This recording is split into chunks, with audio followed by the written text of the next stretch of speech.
Crocodile has always been a heavy. Even in this 1914 Keystone comedy, crocodiles were already hapless victims of Hollywood typecasting. They quickly became stock characters, always guaranteed to provide a few thrills, chills, and spills.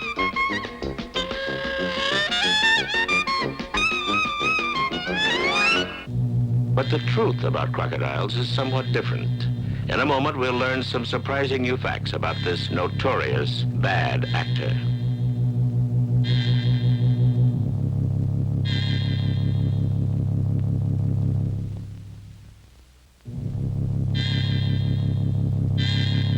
Crocodiles evoke a special kind of dread among men. Though many wild animals have reputations as man-eaters, the sight of a crocodile conjures up a dark netherworld of mindless evil.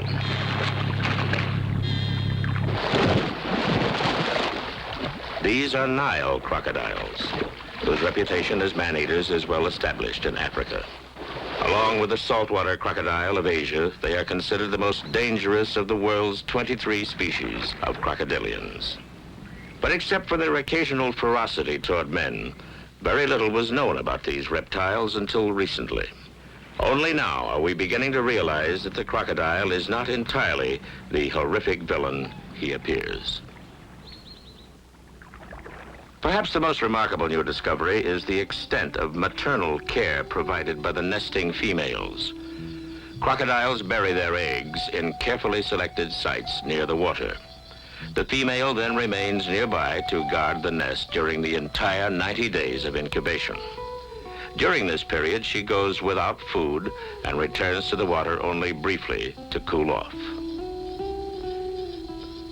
When the young are ready to hatch, they begin calling from within the shell, and this brings the mother to the nest. She begins scraping away the sand with various parts of her body until the 40 to 75 eggs in the clutch are exposed. Sometimes hatching may begin almost explosively as soon as the eggs are uncovered.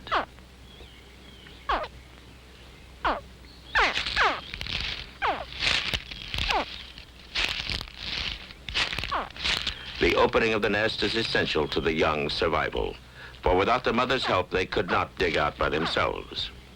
A foot long at birth, the young crocs are already equipped with a full set of teeth. This much of crocodile ecology has been known for some time, but what happens next was discovered only very recently.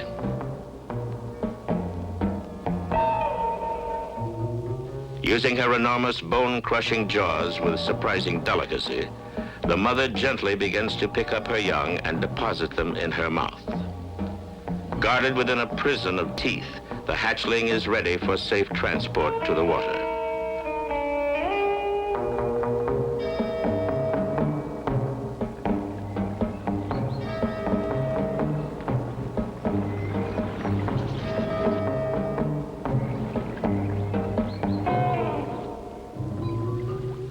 Even if the eggs have not yet hatched, the female will carry them to the water, sometimes two at a time, and perform an even more remarkable act.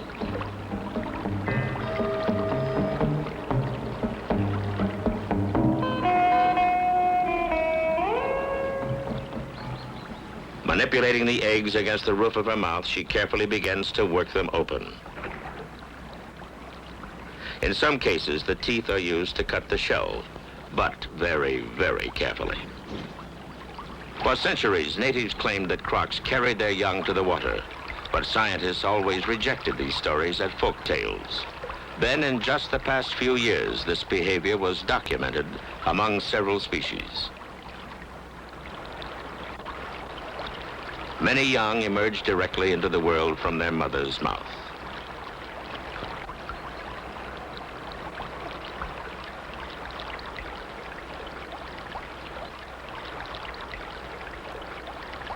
The female makes several trips to the nest, sometimes attempting to intercept young trying to leave on their own. Though many could reach the water by themselves, in some cases the nests are so far away they would have little chance of escaping predators.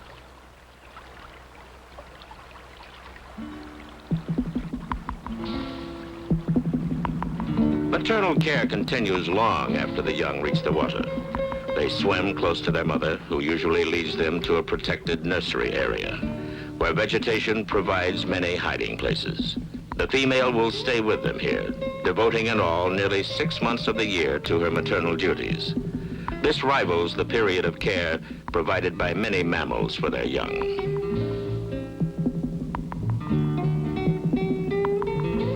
Hatchlings often use their mother as a basking platform, and this is probably the explanation for stories of young being carried about on the backs of adults. Weighing up to 900 pounds, she may be several hundred times their size. At this stage, the young are very vulnerable to attack, especially by birds. These have not set their rookery here by chance. They've learned it's a good spot to capture young crocs at this season. Despite the mother's protection, losses may be more than 50% in the first few days. The survivors quickly learn to be wary, and in areas where there is little vegetation, they instinctively hide among the rocks.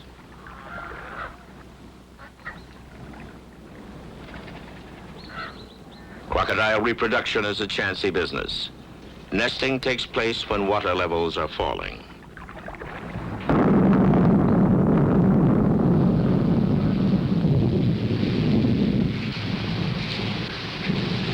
But when heavy rains saturate or uncover clutches, the female's long vigil is in vain. Once exposed, the waterlogged eggs develop cracks, which are quickly exploited by large scavenging beetles. Even if eggs are well buried, there is always the threat of monitor lizards, the worst enemy of the yet unborn crocodile.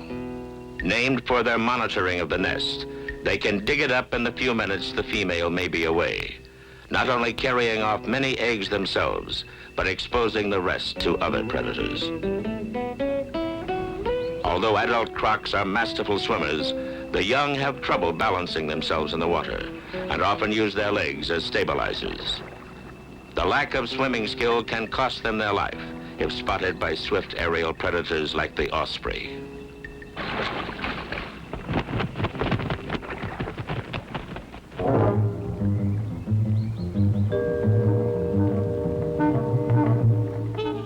At first, insects are the only food the young can capture, but eventually they learn how to stalk larger prey. Frogs are a common target.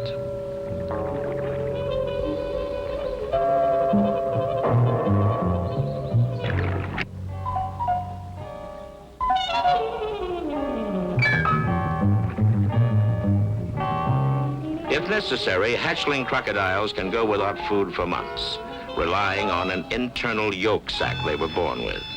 Under good conditions, though, they'll grow at the rate of a foot a year. But curiously, very few crocodiles between 2 and 5 feet long are ever seen in the wild. We'll find out why in a moment.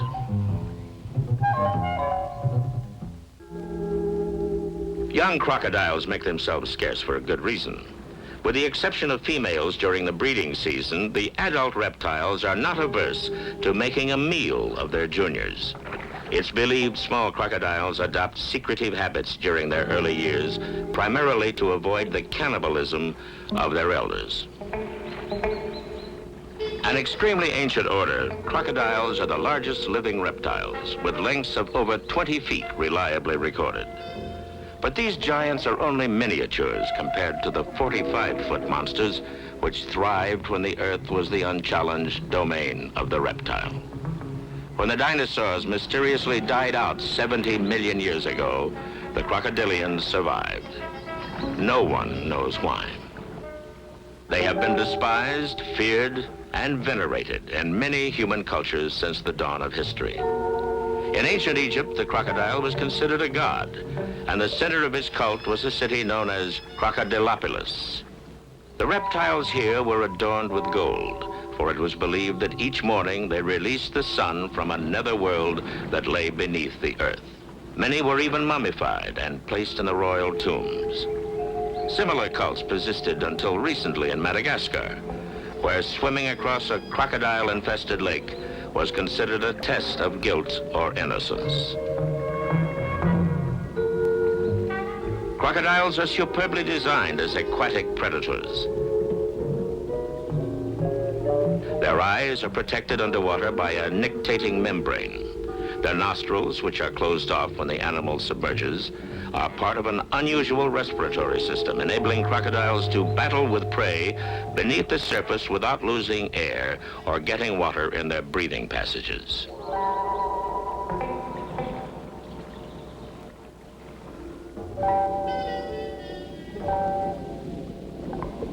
Fish are the staple food of most adults, but like everything else about crocodiles, their appetite has been exaggerated. Despite their size and voracity, adults like these probably manage to get no more than 50 good meals a year. Small fishing birds like the cormorant actually eat considerably more poundage of fish than even a large crocodile.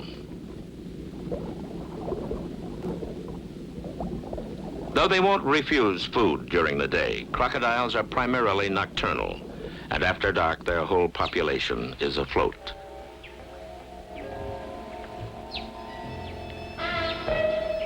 They propel themselves entirely with their muscular tail, keeping their legs pressed against their body. As they get older and larger, they take a greater number of mammals, large and small, seizing most when they come to the water to drink.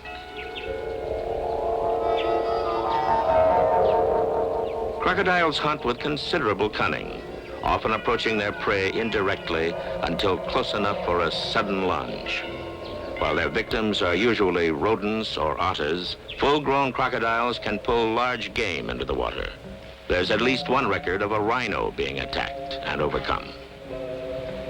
But these antelope have sensed the danger, and the croc soon moves elsewhere in search of a meal. One of the reptile's favorite prey is baby hippopotamus, but this one, sleeping peacefully inside a protective ring of adults, is in no danger. Hippos, who are plant eaters, must frequently share their habitat with crocodiles, though not always peacefully. The reptiles usually avoid the 2-ton hippos, which have been known to bite crocodiles in half. Another visitor to the river that tolerates no nonsense is the elephant. Following attempted attacks on their young, they have been known to pull crocodiles from the water, trample them to death, and hurl their carcasses into the trees.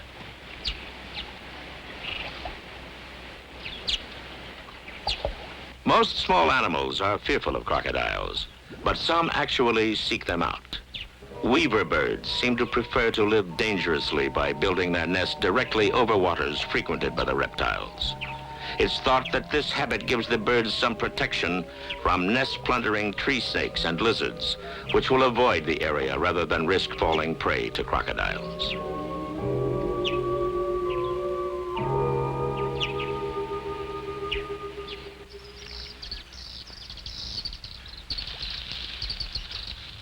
Crocodiles rarely venture far from water, but they can survive without it for some time. Receding floodwaters will sometimes strand the reptiles, and they've been found walking miles from water.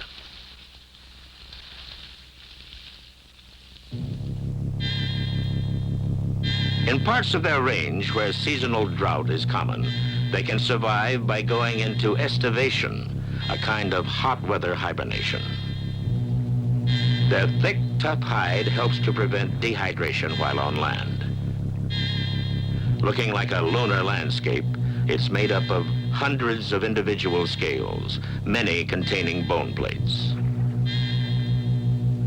Although their armor serves them well in their natural habitat, ironically, human demand for it is responsible for an alarming decline in crocodile numbers all over the world. We'll find out just how endangered the crocodile is in a moment. Early African explorers were always impressed with the abundance of crocodiles. Of Lake Albert, one said, "The waters literally swarm with them, and on the banks they lie as closely packed as sardines." Elsewhere, another reported, "They exist here in unprecedented numbers, far exceeding the hundreds seen at Murchison."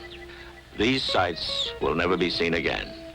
As recently as 1955, 7,000 skins a year were taken from Uganda's Lake Kyoga alone. By 1969, an aerial survey could not find a single crocodile there. There are very few undisturbed populations of crocodiles left in the world. One of the last great concentrations exists in Lake Rudolph, in an arid, remote corner of northern Kenya. Though we normally associate crocodiles with jungle swamps, over 500 adults live along the desolate shores of this uninhabited island in the lake. They have had very little contact with man, providing scientists with what may be their last chance to study crocodile habits under natural conditions. During the breeding season, the largest males exhibit territoriality, each claiming possession of a stretch of shoreline and guarding it by cruising back and forth. Invasion of a male's territory may account for the so-called unprovoked attacks crocodiles have made on small boats.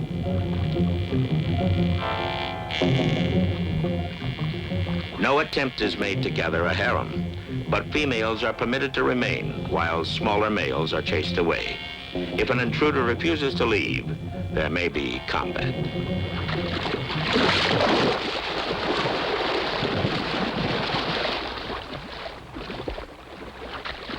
Territorial males normally stay in the water even when other crocs emerge to bask. Like all reptiles, crocodiles are cold-blooded. The basking habit is primarily a way of regulating their body temperature, which they seem to prefer around 78 degrees. They usually haul out in the morning, letting the sun warm them after a night of cruising in the cold water. Their common habit of opening their jaws, known as gaping, is also believed to be another form of temperature control. In any case, it has given rise to the legend of the crocodile bird. Since ancient times, these plovers were thought to live entirely on parasites, which the crocodile invited them to pick from between its teeth. The birds actually do take leeches and tsetse flies from the crocodile's body, but only occasionally from the mouth area. Perhaps more important, they have been known to serve as sentinels for the crocodile. The birds usually sense disturbances first, and their cries and movements help alert the reptiles.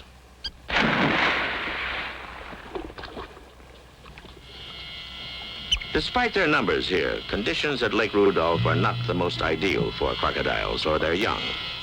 Because of the intense heat, the females must leave their nests frequently to cool off, exposing the nests to the risk of raiding. Eggs which are poorly covered are killed by the heat, or quickly located by scavenging birds, like this sacred ibis. Any young crocodiles which try to reach the water on their own must cross a hot, exposed beach. The eggshell dragging behind makes this hatchling a conspicuous target for the wading birds patrolling the shoreline.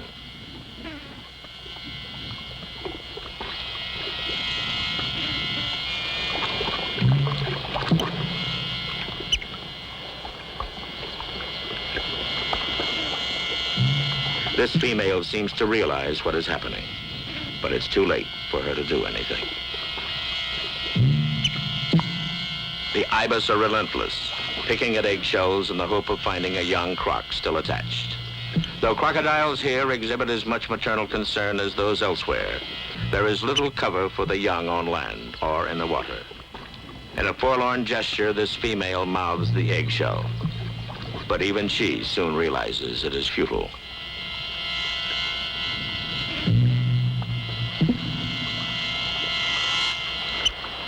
Baby crocodiles need sheltered, quiet water, but high winds here often cause a heavy surf. Sometimes they even blow up an alkaline foam on the brackish lake, which can trap and suffocate the hatchlings.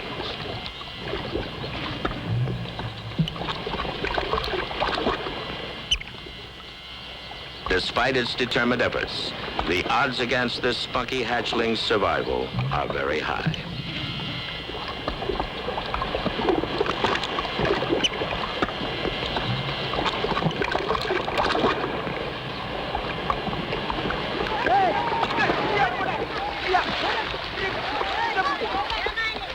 Even in this harsh wilderness, man is impinging on the crocodile's domain. The Turkana people, once nomadic herdsmen, are becoming more and more dependent on the fish of Lake Rudolph. They see the crocodile as a direct competitor for food and kill any they find. The irony is that crocodiles actually have a beneficial effect, for they feed mostly on predatory fish, helping the edible species to thrive. Today, the very size